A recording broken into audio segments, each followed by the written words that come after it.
Thanks for choosing Carryx-III as your X-ray solution. The purpose of this video is to familiarize yourself with Carryx-III and teach you how to operate device.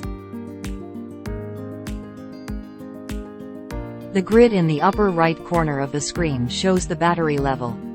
3 green rectangles represent a full charge.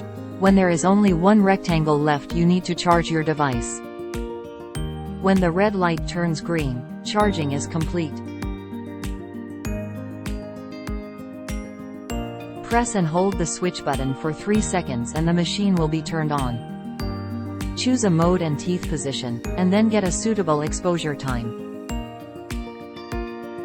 Press and hold the exposure button until you hear the second beep and release it.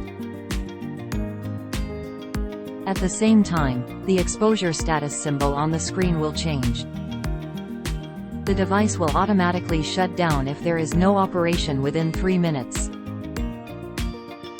Please use a soft paper towel to clean the body and screen. Do not use any kind of cleaning agent. And put it back in the metal case so the device doesn't fall.